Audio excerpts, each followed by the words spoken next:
Welcome back everyone to my Let's Play of the Final Fantasy Legend 3 for the Nintendo Game Boy. Last episode, Weggie, Bwizzy, Bubbles, and Gilda completed the first half of the Chaos' castle.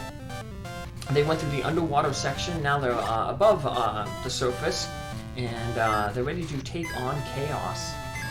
But before they take on Chaos, there's a few little side objects that they want to do on the bottom floors here of the Chaos Castle.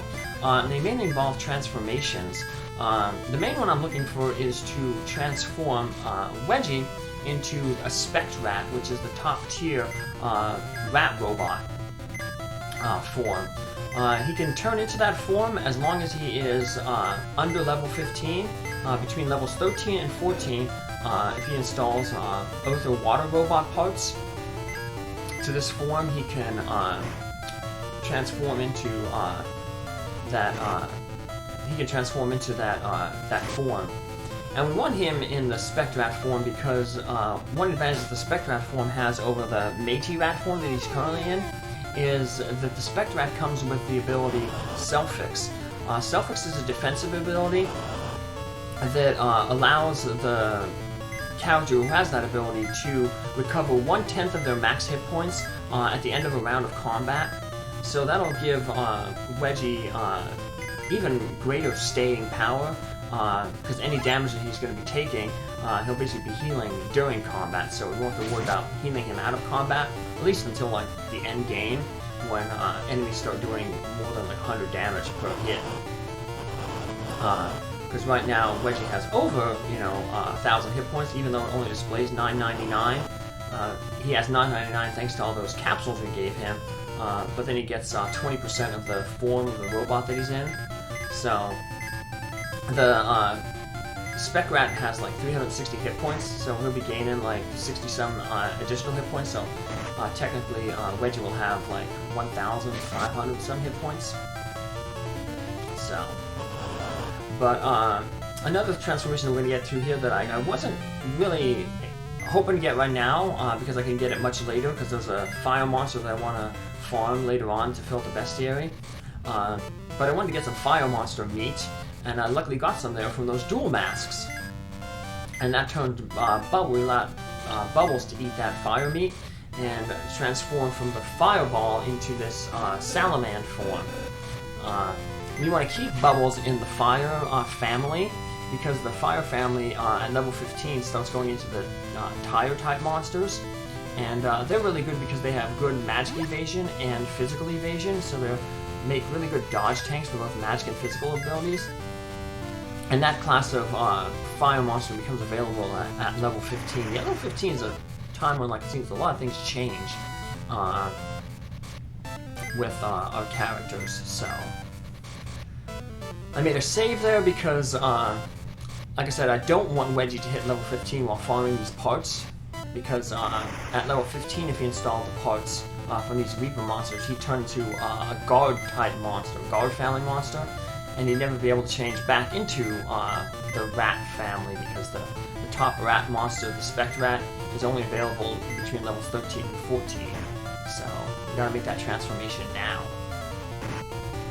So, unfortunately, I don't watch my experience all that well later on, because I mentioned that I wanted to farm some monsters to fill the bestiary later on, and one of the monsters is a fire monster, the salamander, which is the monster that Bubbles currently is. They appear later on in the castle, and since I knew I'd have to fight them later on, that's where I was hoping to get that fire meat. But in farming all them monsters, I unfortunately got a higher level than I got to level 15 with Gilda. And one of the bad things about beasts is, as you gain levels, the beasts will transform automatically. It's not like the robots and cyborgs or and monsters where they just stay at the class that they are. Beasts, unfortunately, will change as they level up. And at level 15, Gilda's going to transform into a lizard man type beast, and they unfortunately do not have the immunity to Quake that we wanted against Chaos. So it's going to make Chaos fight a little bit harder, but just it'll still be manageable. So yeah, all that work I went through to try to make Gilda immune to Quake just for this Chaos fight, yeah, it all went down the drain because I wasn't paying attention to as I was farming, but I didn't make enough backup safety saves like how I did with when I was getting the robot pods there. So, but couldn't redo all that stuff because it took so long to get the RNG to cooperate to get all these drops that I needed. So that's why it took like 2 days to get this episode. I had to constantly resetting and stuff, so. There's another new monster there on the left with the horse-type monsters. Those will be the final form of the earth and water beast types. And that's the form that we'll eventually want to have Gilda turn into. Because the earth and water type monster, the max form is the Anubis, and they have the immunity to all the magic, so they're strong against all the types of magic. So, including status effects. Yeah, in this game, you get ribbons, which normally like give you a protection from magic, but it's like Final Fantasy 1 in that in Final Fantasy 1 you had 4 party members, you only got 3 ribbons. In this game we're gonna have we're gonna get 4 ribbons, but we're gonna have a 5th party member. So by having Gilda, that class, everybody will be able to enjoy the ribbon. The other 3 characters, Gilda will have a inherited ribbon in her Anubis class, and then we can give the 4th ribbon to our 5th character, who's going to be helping us out. So here are the final 2 monsters that I wanted to farm. The Salamanders, we already know about them, because that's what Bubbles is right now. And we have the Iron Ladies on the left there. Those are the top robot forms. If you would continue to keep evolving Weggie as a robot, he'd eventually, no matter what element pod he installs, he'd eventually become a Venus robot, which is a top tier robot in the family that looks like like a person, like a C-3PO type robot. But we're not really concerned about gaining better robot skills for Weggie, because one of the things that robots can do is they can wield the Mystic Swords. Every class but the monster can wield the Mystic Swords. The Mystic Swords are what you really need to deal damage at the end game to the bosses, because the bosses have like weakness to Mystic Swords. So we won't be necessarily relying on robot cyborg talents at that point. We'll be relying on the Mystic Swords for damage. So it's okay that Weggie's not going to gain any, attack skill stronger than his dash and beam attacks. There will be more than enough to suffice, because when we run into enemies that we need stronger attacks for, we'll be getting the Mystic Swords. So yeah, it's the Mystic Sword's almost like its own element in a sense.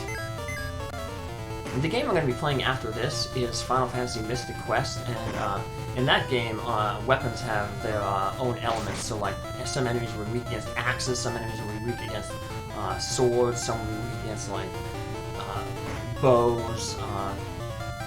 So it's interesting how that weapons are a class of weaknesses in this game and that game. But I guess that makes sense. The reason I'm playing these 2 games back to back is because they were developed by the same team. So the team that made this game will also end up making the Mystic Quest game. So we're going to see a lot of similarities between this game and Final Fantasy Mystic Quest. Just why I'm playing them back to back. So now you know what's coming up next after this game. So you know what to look forward to probably next month, late February I think, where I should finish this game. So. And I want to heal ourselves up here because, like I said, Chaos is a tough boss, even at this, with our stats as they are, and our maxed out Weggie robot. Why gather units, human, to go back to the future? Your future's lost, and now for you. Because Chaos has this really tough, Quake spell. Actually, that's what would have been nice to have Gilda still in the Sylph form to be strong against Quake.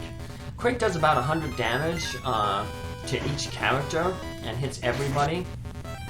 Now, if we still would have had Gilda in the Sylph form, she'd only be taking like 20 damage. So it's just one less character that we have to worry about healing. You'll notice that a lot of time, Bwizzy is going to be focused on healing, so having Gilda in a different class, different type of monster, kind of delayed the fight a little bit, made it a little bit longer, because it required that Bwizzy just do a little bit more healing than normal. But overall, it's okay. So one of the good things, though, speaking of Bwizzy, it's a good thing that he's in the type of cyborg that he is, because if he would have went down the other line of cyborgs, the Earth-Water cyborg route, he'd be these cyborg class called like Outlaws, and they actually have weakness against Quake. So it would have made the battle much harder because he'd be taking basically double damage. So he'd probably taking like 200 damage per Quake. So sometimes Chaos, is nice and he just uses single target attacks.